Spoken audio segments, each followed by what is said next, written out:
something good. I feel good. Something good. I feel good. Something good. I feel good. There is something I'm trying to explain. I'ma need a minute, cause I want you to feel what I'm saying. Now when the beat is tight, it makes you feel so right. Feel so good, it makes you feel I'm alive.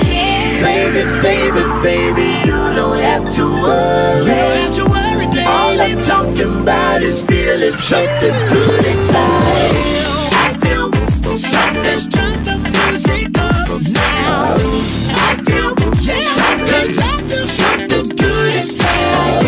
I feel something's music makes me move my feet. I feel something. I just got to feel that funky beat. Check it out, check it out, check it out. Everybody's feeling so good. We got the beat, we got the pump, we got rock and roll, baby. Now this is what we need to help us feel so free.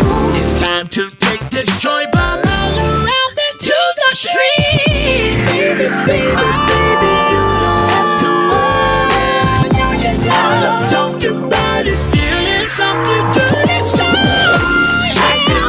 Something's turned the music up now. I feel, cause I feel something good inside. I feel something's music makes me move my feet. I feel something. I just got to feel that funky. I just got to feel that funky. Take me there, take me there, dance with me.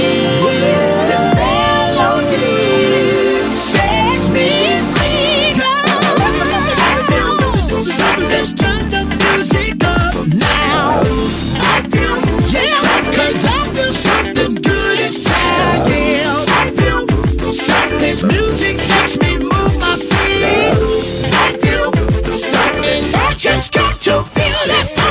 Wait, man. Let me flip this thing up on y'all. Come on, man. Let's do it. I feel something good. I can feel it.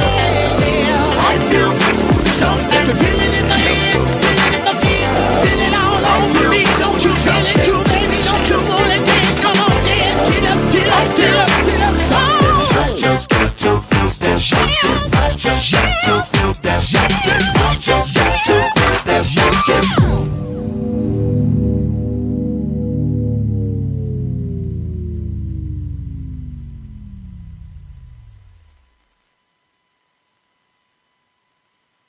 You're listening to Elevation Radio, your station for uplifting lifestyle and wellness talk radio.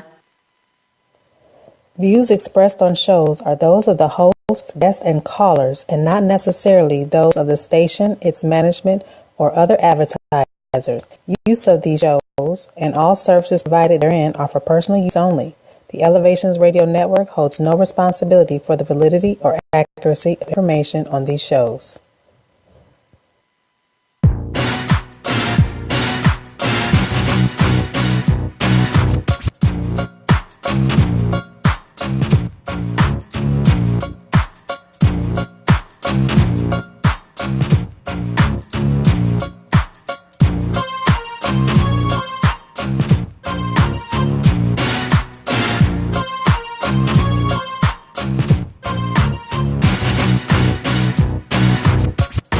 Hey fam, welcome to the Let's Be Real show with Greg Bam Reaves here on elevationsradio.com, home of the best indie music you'll find online. I am your host, Greg Bam Reaves. Along with my show, there are plenty of educational and entertaining and informative shows here on elevationsradio.com, starting from Sunday through, Sunday, Thursday, Friday, Saturday. Check out the station. I'm not going to name all of them again. But I do want to thank Nanika Ansari. I love that name. I want to thank her for allowing me to be a co-host on her show last Friday, One Hot Mom. And let me tell you this, don't judge it by the title. It's not all about moms. It's got a lot of good information for you sisters and brothers. You can learn something too. So you need to tune in and check out One Hot Mom on Fridays at 7 Am I right? 7, right? Okay, yeah, got that. Yeah, especially last week when I was on there. You should check that out. So here we are. We coming up on Father's Day weekend. Got a couple things I want to talk about today. First off, let me congratulate JR and his wife, Jules Smith, for the birth of their 4th daughter, Denver, today. That is a great Father's Day gift. 4th daughter, though. They ain't playing. That's probably why he didn't have such a good... Okay, I ain't going to go there. But that might have been why he didn't know what the score was, because maybe somebody told him his wife was in labor or whatever. I don't know. But congratulations to the Smiths. You remember last year when they had a daughter that was premature, and that was really emotional for everybody. And from everything I know, that daughter is doing great. So once again, congratulations. Happy Father's Day to JR. There's a couple things I want to talk about. Now, I got a little, I'm going to tell you my story. I posted earlier this week that I was a suicide survivor. And I'm going to tell you my suicide story before the show is over. But before I get to that, which one of these? Okay, let's talk about Bobby Brown. I'm on his side on this. Bobby Brown has done a lot of questionable things in his career, but on this one, I'm with him 100%. If you didn't know, Kanye West decided to use a photo of Whitney Houston's bathroom, the bathroom that she passed away in, as a cover photo for Pusha T's Daytona album. I think that was the most disgusting thing. I mean, that was just, that's so foul. I understand rap beefs and all that. This isn't a beef. He just decided to use his photo. It makes me think about the fact that he is cool with the guy in the White House, and that's straight out his playbook. Just no morals. No. Why would you do that? Get on the mic, Robin. I'm telling my producer to get on the mic because I know she got something to say.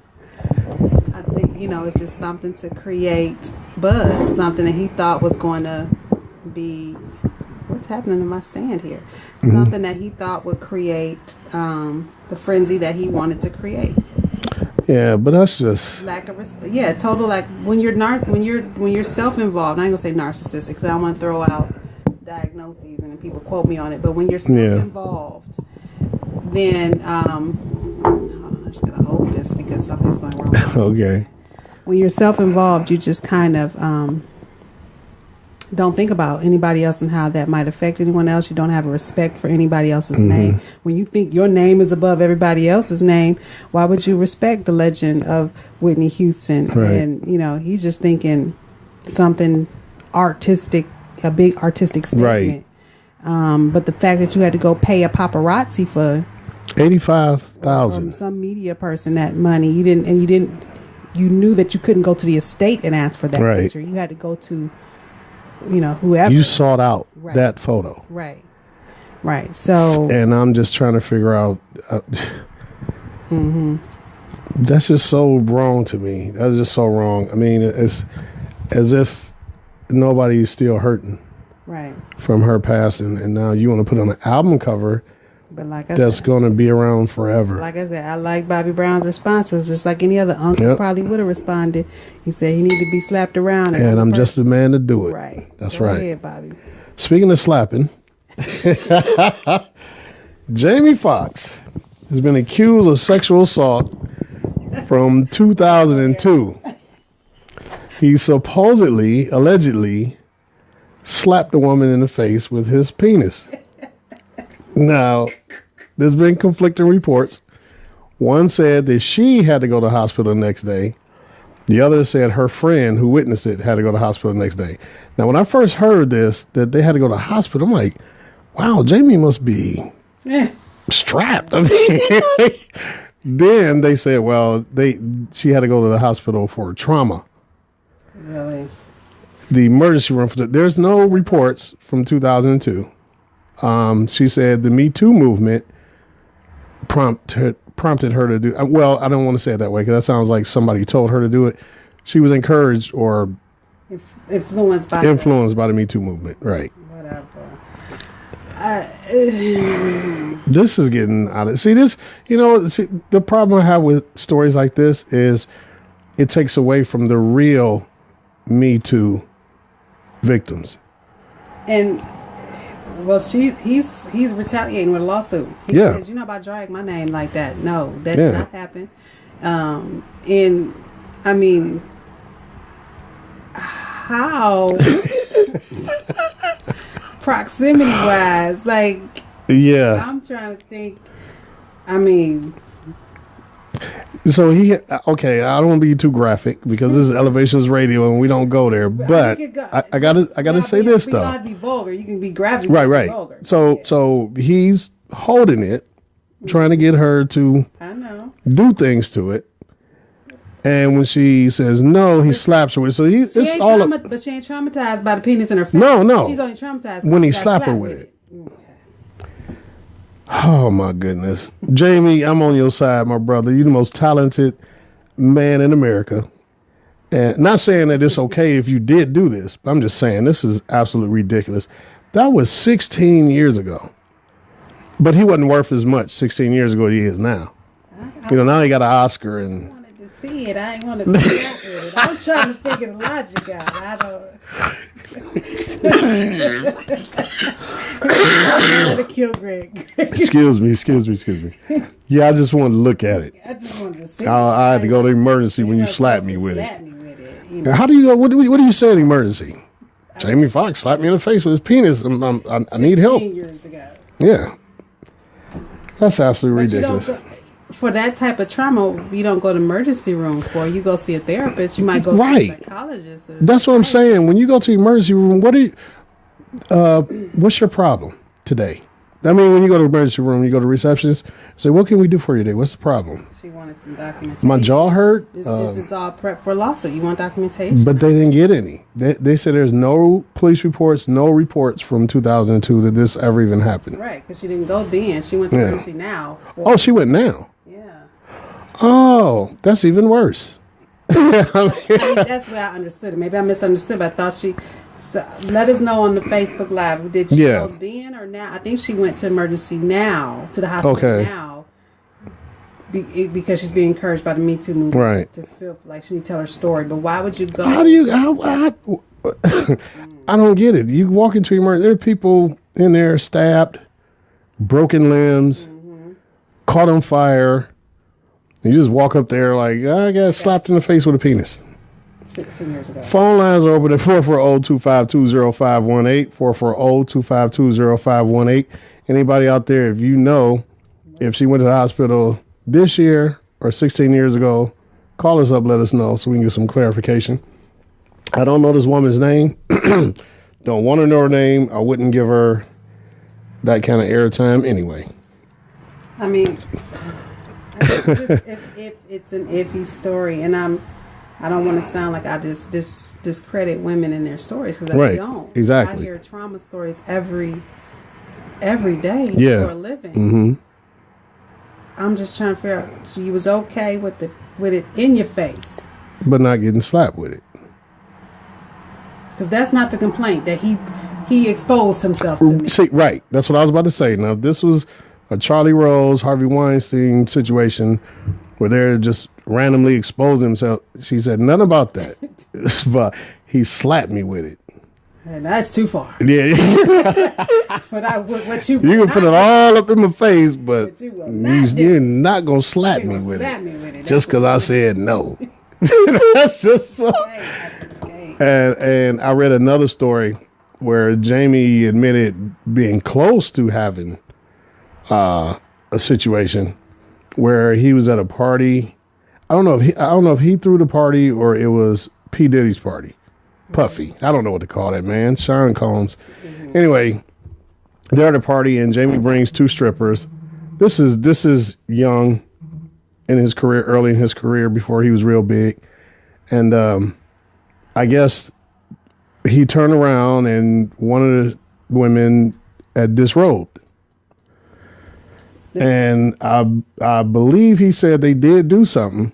And then she jumped up like, what are you doing? And started accusing him of rape. And P. Diddy came in the room and said, y'all get out of here. because he was already P. Diddy. Okay. So Jamie said his fame, P. Diddy's fame, saved him from a situation. Wow. Well, that she may still come out with that story. Well, he came out with it. I guess he was saying they were trying to set him up. Oh.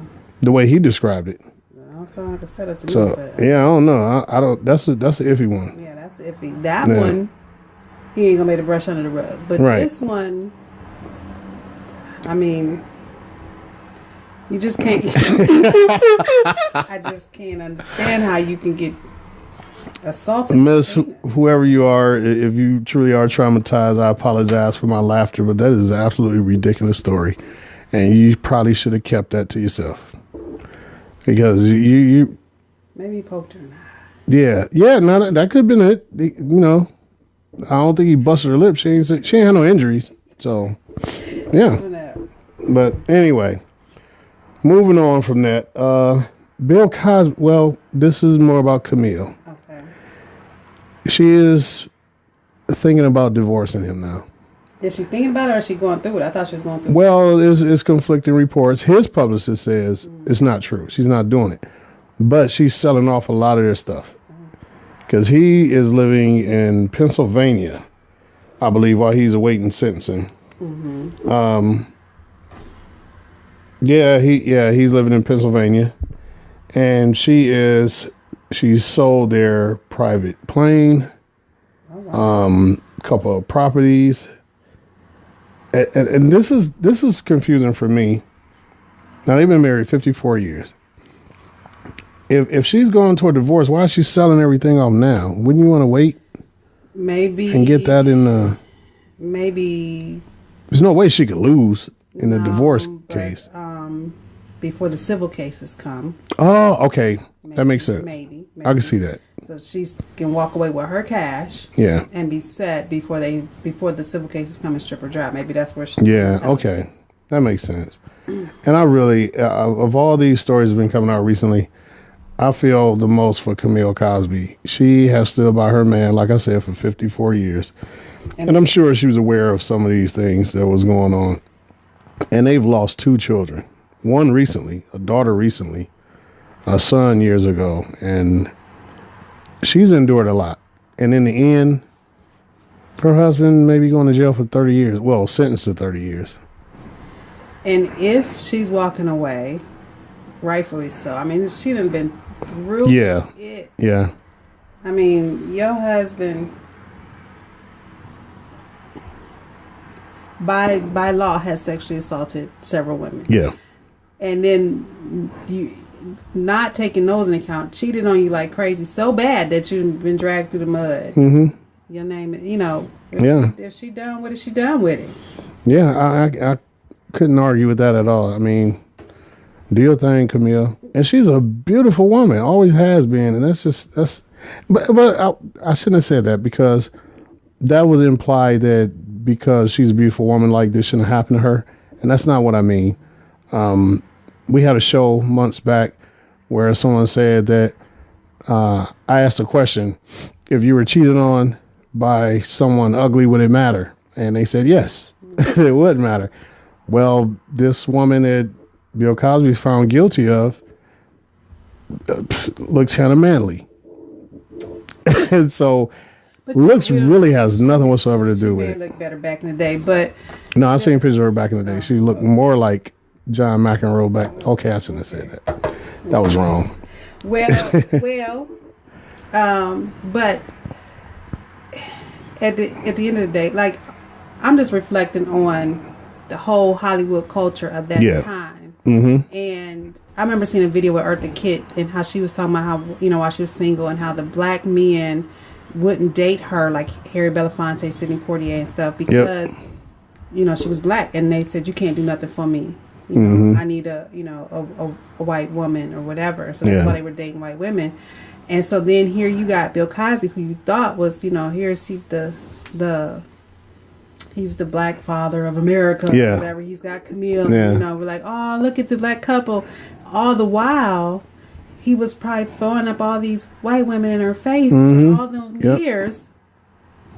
And, Because some of those women he did not assault. Some of the women he was sleeping with. Right. And, you know. I'll tell you, Hollywood back then was crazy. I can only imagine what it is now.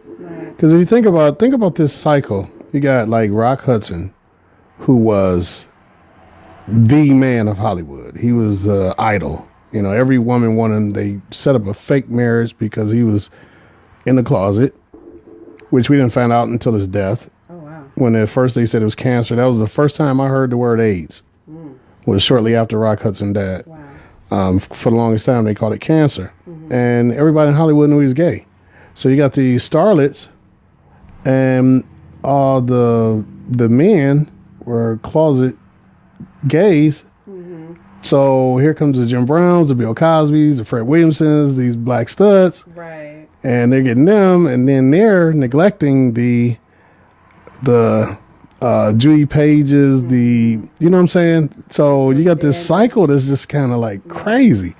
And then you throw in the drugs, you know, that everybody was doing in the 70s, 60s, 70s, whatever. That had to have been crazy. Right. So I can only imagine what it's like now. Yeah. But just going back to Camille, you know, she needs to, hopefully she's going to go live her best life. Yeah. You know, that's just. Well, they do say that she's talking to friends to make the final decision on if she does or that. That says a lot too. Despite everything, I love my husband, and this is not an easy decision. You know, so that's a powerful statement about love. You know, so yeah, my prayers to you, Camille. Prayers to you too, Bill. I mean, if you did this, you get what you deserve, but that doesn't mean I'm glad to see it happen to you. You know. Right. But yeah, anyway. So I'm gonna get this story out the way so we can get back to having fun. We recently lost Anthony Bourdain, famous chef, and Katie Spade, designer of women's purses and other things, to suicide. And not too long ago, Robin Williams. So the talk of suicide been going around a lot. And I mentioned that I would about my own suicide story, and I'm going to share it with you all today. Phone lines are open at 440-252-0518, 440-252-0518. Now, let me say this before I start.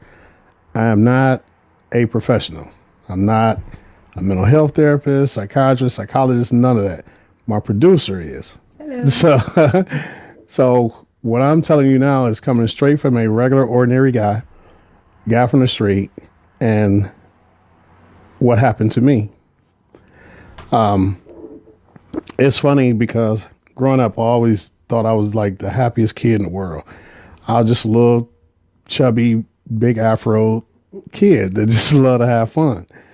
And then out of the blue, it all changed, where I was just angry at everything. And at what age was that? Don't make me. I was 12. Okay. I was 12. All right. And I can't like point to a specific incident that happened. I do remember, like, when I was a little kid, my family was so close. It was me, my brother, my sister, and my first cousins, Anthony, Andre, and Tony. And the six of us. And then we had, you know, I had an older brother named Tony, and they had older brothers, Ricky and Ronnie. We all grew up on 117th Superior, and we were like famous. We were known like, here come them Reaves, and we all looked alike, and we did everything together, and life was just great. And I was the youngest of everybody, so I loved it. Then as we got older and they became teenagers and all that, it just split up, and I'm like lonely now. Like, damn, where did everybody go? So that was about the time? I know, because that happened, like, that was like sad. That's when I was still like 9, 10, something like that. I didn't start being angry till I was 12. And could not tell you why. Could not tell you what happened that made me angry. But I remember 13 was the first time I tried to commit suicide. And I say try, it really wasn't a try. It was because I was fat. And to this day, I hate the word fat. My brother and sister lost their baby fat when they turned 12. I didn't. And so I took a knife, put it to my stomach, and it hurt, and I put it down. So that was my first suicide attempt. I didn't cut myself. Just put it to my stomach. I was like, I can't do this.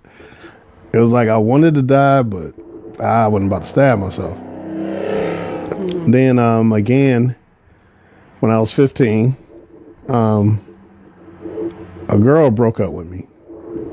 And I took probably 5 or 6 of my mother's sleeping pills. And I know that was a cry for help because my play little sister, Audrey Calhoun, love you, Audrey, stayed on the phone with me all night, would not let me go to sleep because I told her what I did. And so I probably really didn't want to do it. It was just a cry for help.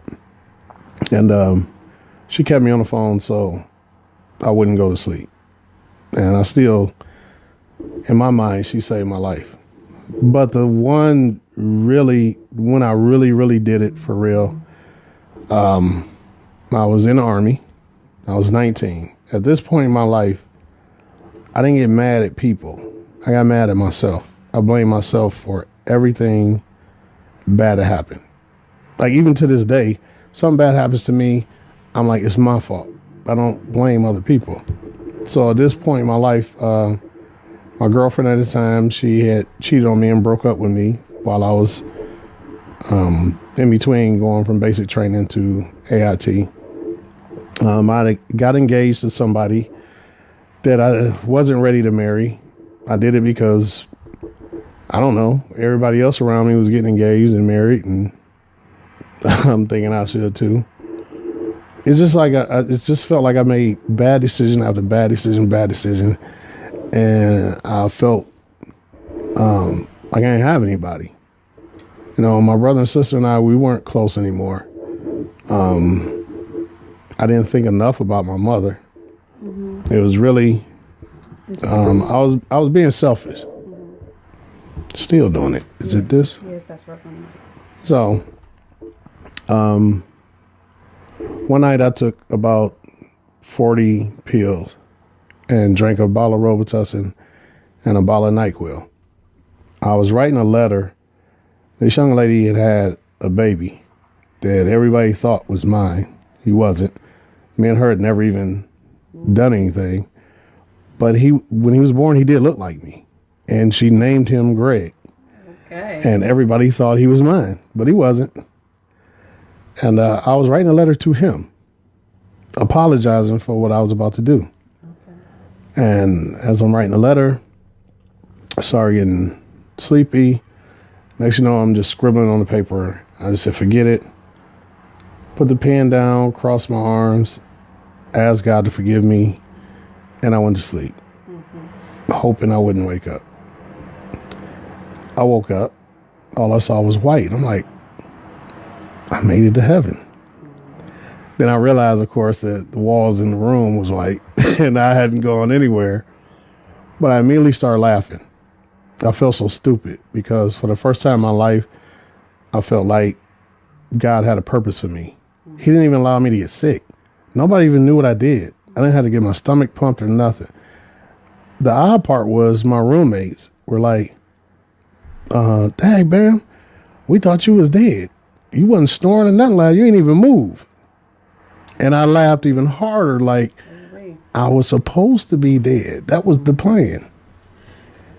Here's the thing, the theme that I'm hearing from your several attempts, mm-hmm. and this is something that we don't talk about, is men and self-esteem and men and self-worth and men and self-identity. Mm-hmm. And so when you, and okay, you're not tying it to the separation from everyone, but I'm tying it to right because that's what I do. Mm-hmm. You know, you had a sense of self with your unit, with your village, with your family, and everyone dispersed, and it left you in this place of isolation. Over time, that developed into something. And for a developing young man, that is very significant at that age when mm-hmm. your tribe, everybody's dispersed. Yeah. we do it. We do so much, and this is why Nikki did her show that she did last week, because we do so much women's empowerment and all this stuff, and women are finding themselves, women are finding their voices, women are finding their identities. We got to, everything down to our walk. We know who we are, but we're not doing that for our young men, right? And that is impacting. Love comes from within. The ability to love others comes from the ability to love self. And here you were, not even knowing who self was to love. Yeah. And that has been the ongoing struggle. That had been the ongoing struggle up until that point where God met you in that bunker. Yeah, because I've never loved me until recently. I mean, I don't mean recently like last week. I mean like in the last few years. 'Cause I always looked up to and loved others. Like my mother, I told this story before. My mother was my first hero. I looked up to my brother and sister. They were the most popular and best looking kids in the neighborhood. I looked up to my cousins. They were tough. I always looked up to other people. So you're exactly right. When I was left by myself, I didn't know who I was told I was. I didn't feel that. Yeah, I had the highest IQ at Hamilton. So that didn't mean anything to me. But it would have meant everything coming from, boys need that. But this is gender role stereotyping, but it's what it is. Boys need, just like girls need. I take, my daughter, she follows me into the kitchen. My daughter, she's an artist because I'm an artist. My, she models things that I do. My son models his dad. Boys need male mentor. You need that whole village thing, that whole take them out to the woods, teach them how to hunt thing. We don't have that. I agree. Per se in this culture, but we need something. And so in that time period, 9 to 13 years old was a very crucial time for you and your development in your identity as a male. And everyone kind of disappeared. And those were older males. It wasn't just father figure.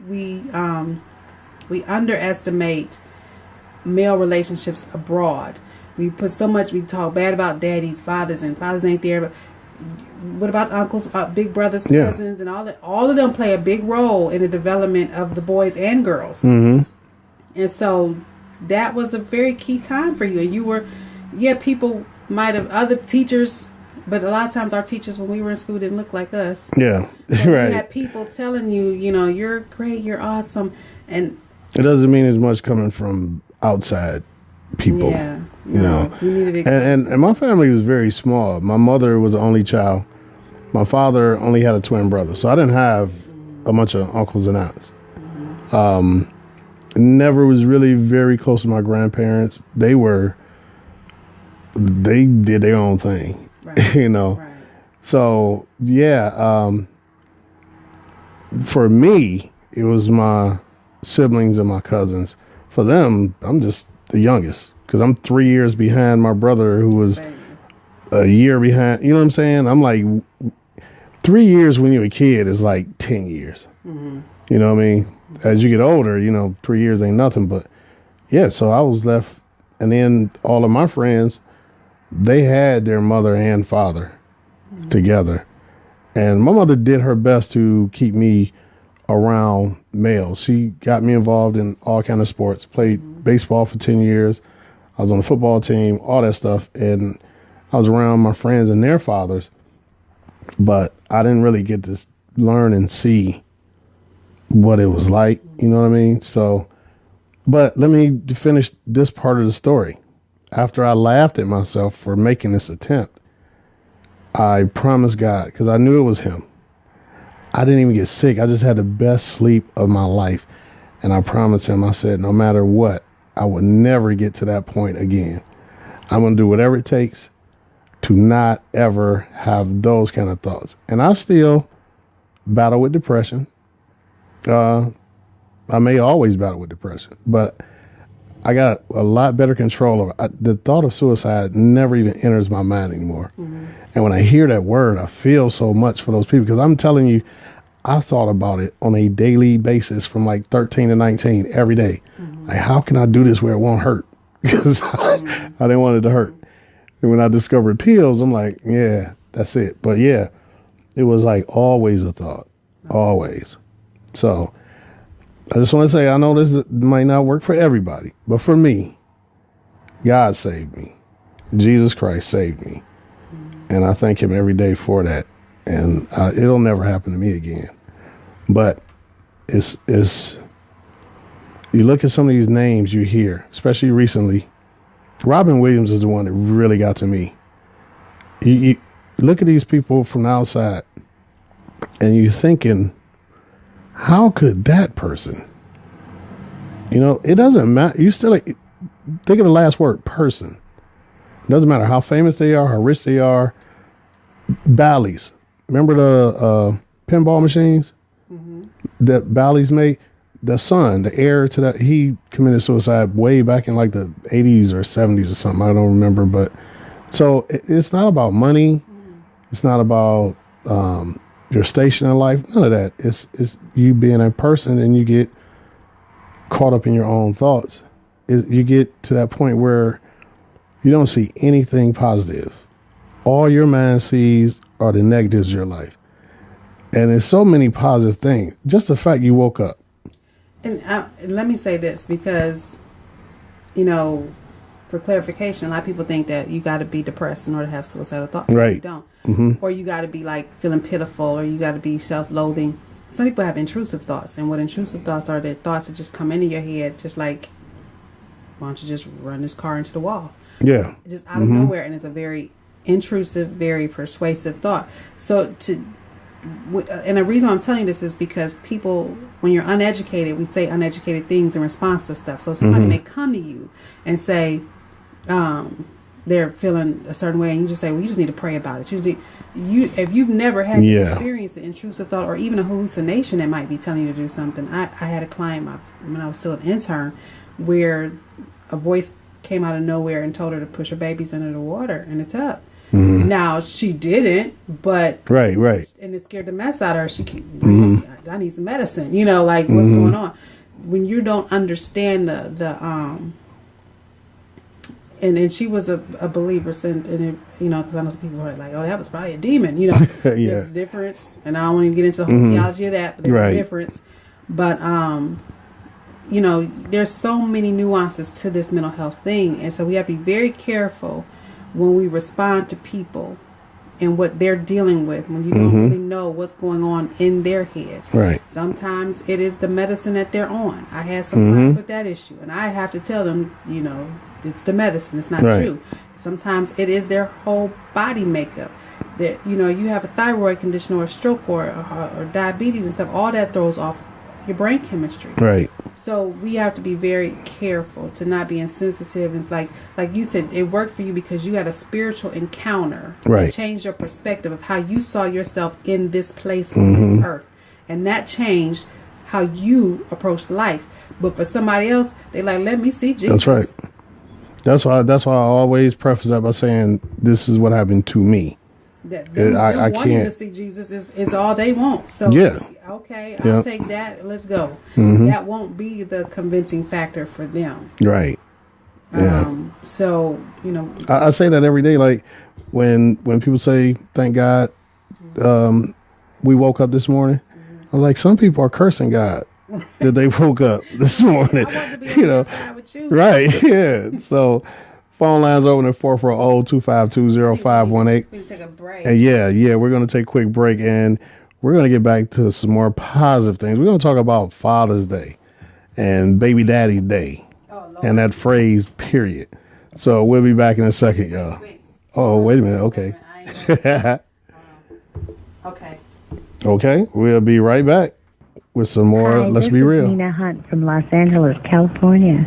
I listen to Let's Be Real with Greg Ben Reaves, Thursday nights from 6 to 7 on Elevation Radio.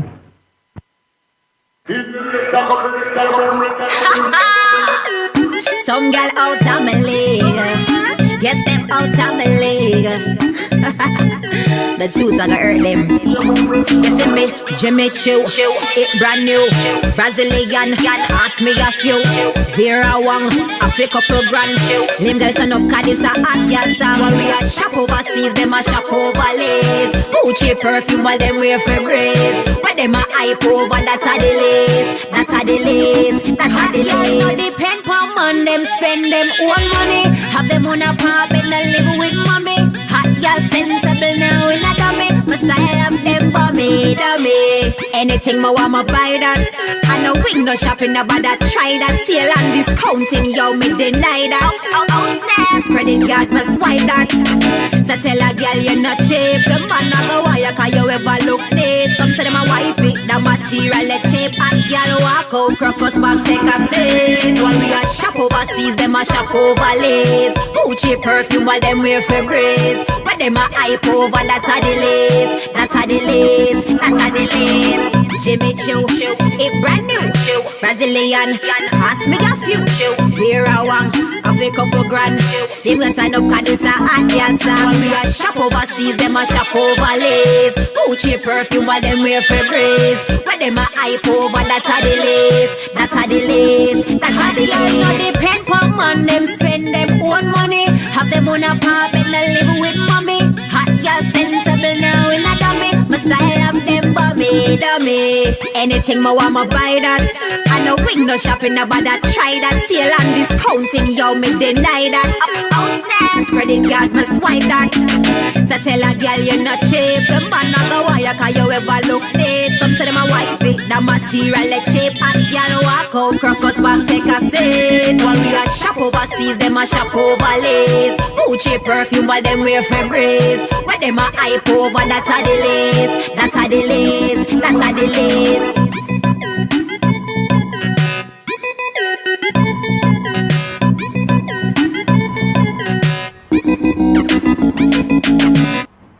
Hey, we're back on Let's Be Real with Greg Van Reeves show. We were talking about suicide. I just want to mention one more thing. Two more things. 22 veterans commit suicide every day in the USA. And one of my best friends and brother, George Jackson III, who I was stationed with in Korea, allegedly committed suicide back in 2001. His sister has developed a program about talking about the different things that veterans suffer, not just the veterans of war, because we weren't in a war. It's just period. You know, there's a lot of things that we go through that people don't understand. So just wanted to give a shout out to George and all the other veterans. 2 years ago, I did the 22 push-ups a day for 22 days in honor of veterans that commit suicide. And I guess the only good thing I can say is the number hasn't gone up, but it's too high. And also, if you want to know more about this subject, you need to check out my producer show, Mind Healing Conversations, last Sunday show, where she delved into the subject of suicide. But I'm done with it for today. We're about to brighten things up because this is Father's Day weekend. So I asked on my Facebook page, what is your definition of father? Now, the dictionary definition is real generic. It's basically saying the relationship of man to his biological children is basically what it's saying. Of course, we know the definition of father is more broad than that. I'd like to know your definition. I struggle myself for my own definition. I feel like I've been a good father, not a great one, but a good one. My daughter may feel differently today, but, you know, that's a whole nother story I'm not about to get into. Anyway, what's your definition of father? Speaking of father, I wanted to talk about American Greetings. I had been trying for years to work there because I write poetry and I used to make my own greeting cards ever since I was like 13. And they're a Cleveland-based company, so I thought it would be a great fit. And they always got turned down, and now I'm glad that I did. They came out with the Baby Daddy Father's Day card with a picture of a black couple and a black baby. Now, the sentiment on the inside is all, you know, thank you for being a great husband and father and partner and baby daddy. And Target, who I know a lot of you, that's your favorite store. Target sold those cards. Now, when I say sold, that means somebody bought them. I will say this. My daughter's mother called me baby daddy jokingly, and I call her baby mama jokingly to each other. You would never, ever, ever hear me refer to her as my baby mama in any conversation outside of me and her. I don't think she does that to me either. I don't know for a fact, but we do that jokingly because of that song back in the day. Who that is? That's just my baby mama. Baby daddy, I mean. We started doing that back then as a joke. She is the mother of my children. I am the father of her children. I don't like that phrase at all. Some people cool with it, and that's cool too. But I thought it was kind of ignorant of American Greetings to put that out, especially they're targeting us.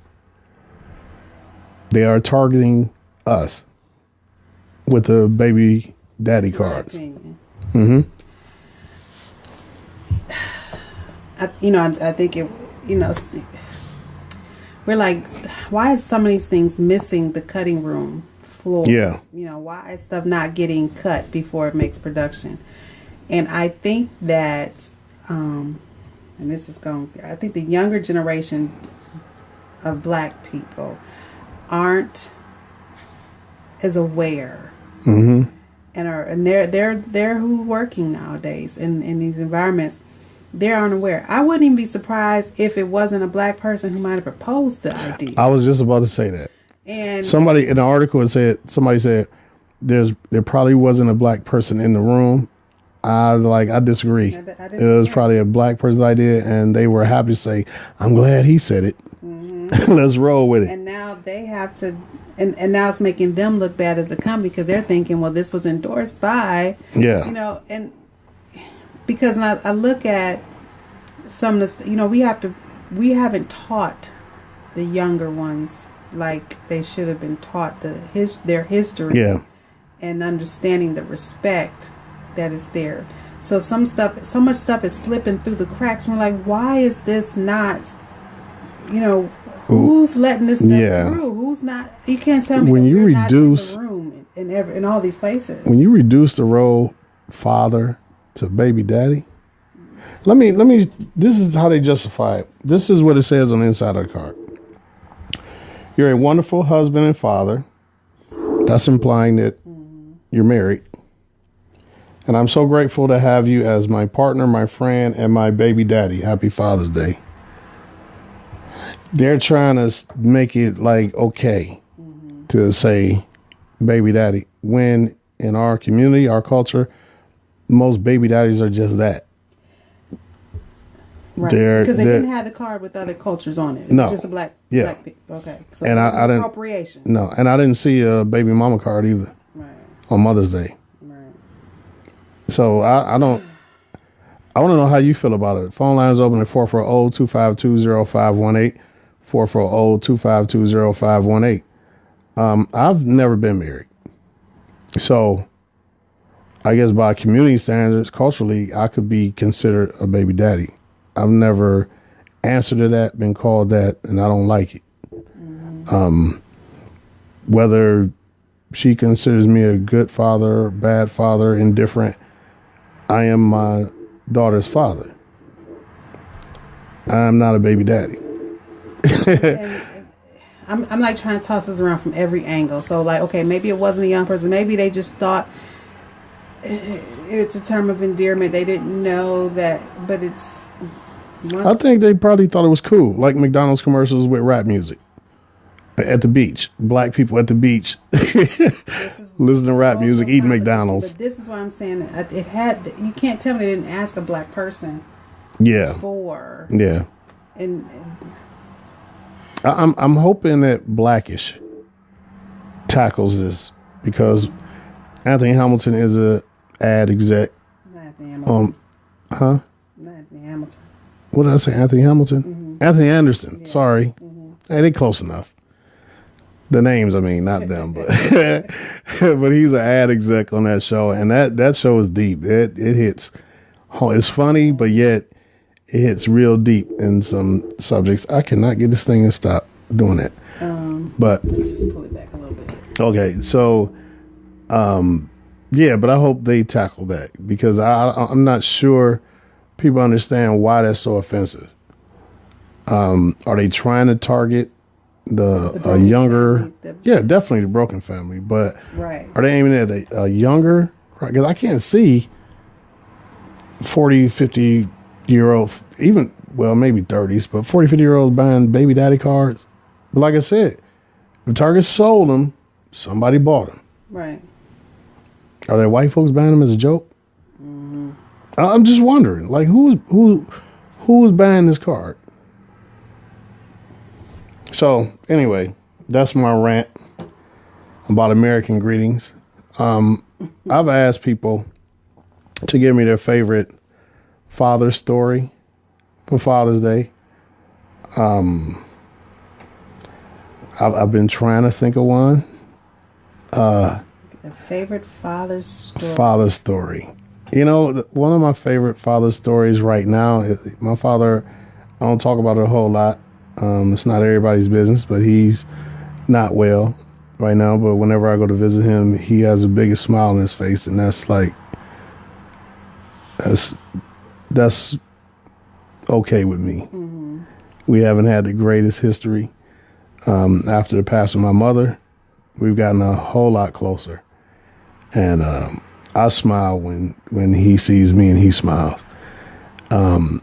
It's sad when I leave because he cries and, you know, but I'm glad that. What's something positive from your child? You can go to the saddest memory you got it. I mean, like, I know you're taking advantage of every moment you have with them now, and that's wonderful. But give me something from your childhood, a funny story or something. Don't have any. You don't have any? Not from my childhood, no. You don't remember not once he gave you a nickel? He came by one day and was like, here's a nickel. I'll tell you a funny story. It's not happy, but my father was so bougie. Now, one thing anybody that knows me knows my father was the sharpest dresser of any of the fathers on 189th and Harvard. And my father kept him a new car every year. And this was, I want to say, 1971 or 72. He had a brand new Deuce and a Quarter. For y'all that don't know what that is, it's a Buick, top of the line. And it was powder blue with a white hard top and no air conditioning.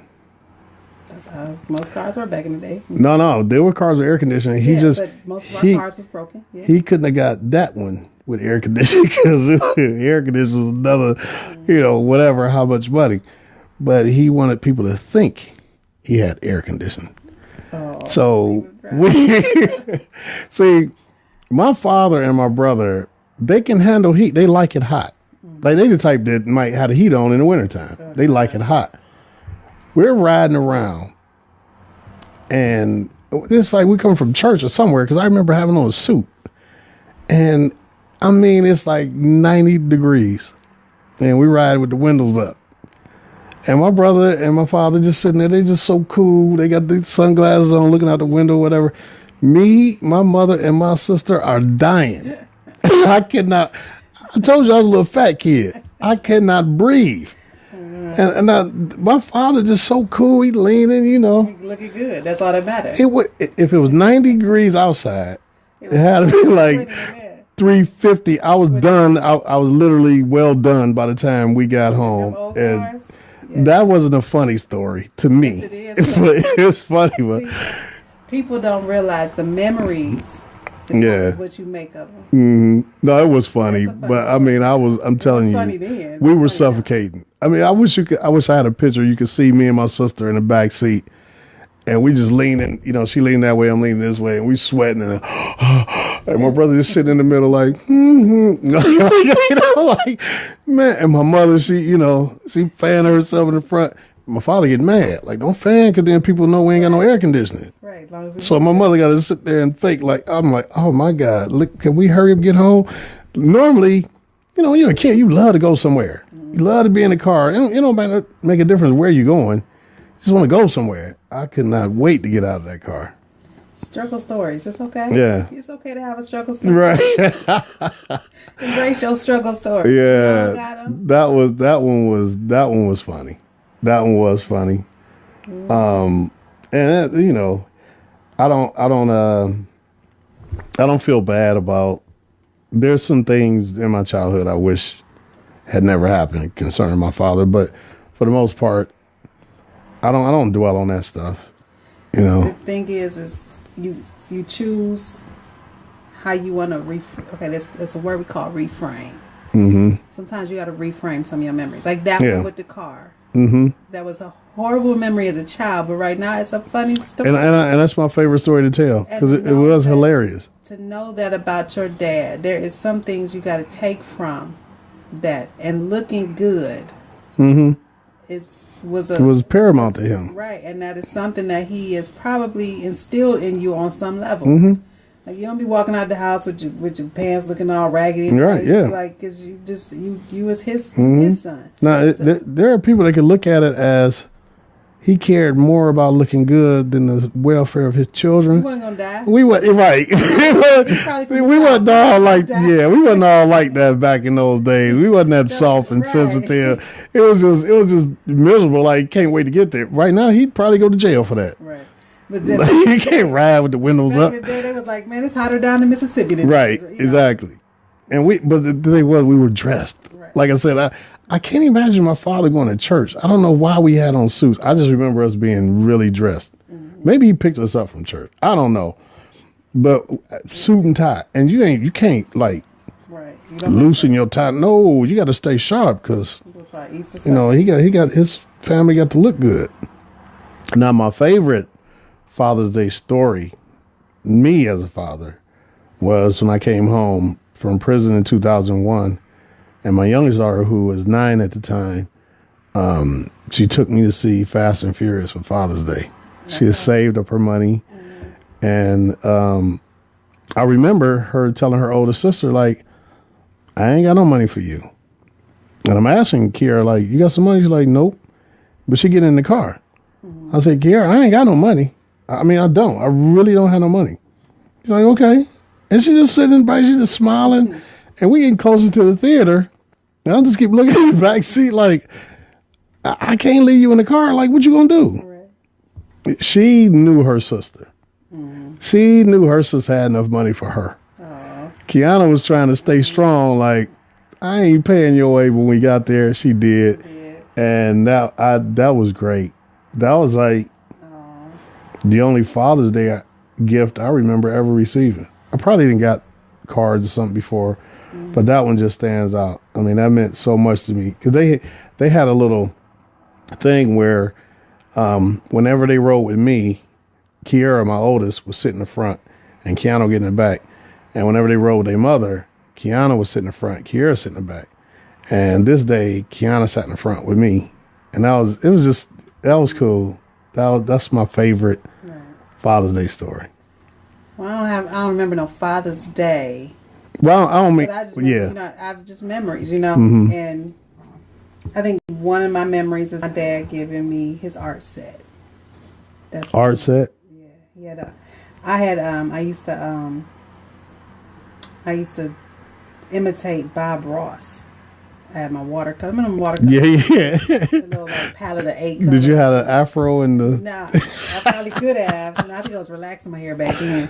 But I was like in junior high school at the time, or maybe 6th grade or whatever. And I was watching PBS because probably our cable was cut off at the time. Right. Who knows? And I stumbled across Bob Ross and his little happy trees. Yeah. And so I started imitating. That was my boy. Right. I started imitating him on a piece of paper with some watercolors, and I showed my dad, and he was like, that's interesting. Go in the closet there and pull out this black box. And he had in there his art set that he hadn't used in like 20 years, whatever. And it was full of oil paints and acrylics and watercolors and charcoals and pastels. And it was a professional art set, and he gave it to me. And from there, I started painting like crazy. Just doing stuff. And that's cool. No, I did get a painting when I was 6 years old, put in a national magazine.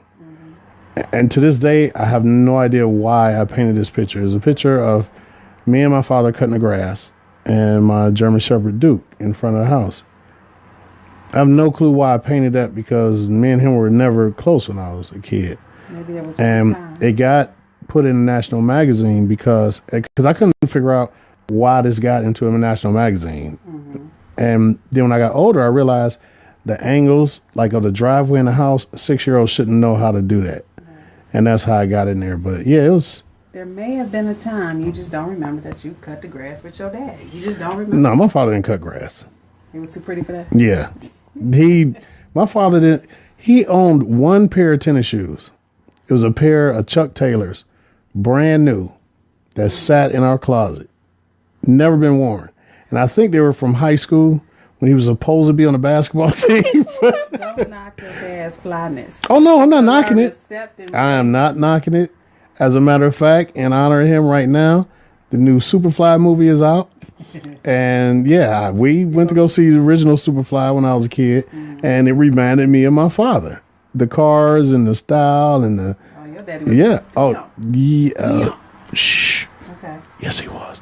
Anyway, nobody knows that. But no, but I really, especially when I found out Ron O'Neal was from Cleveland, I really thought that was, like my father, at least his world, not necessarily him, but that's the world my father, inhabited. Him and his twin brother, Yo and Jan. Okay. It's Leo and Leon, but they called each other Yo and Jan.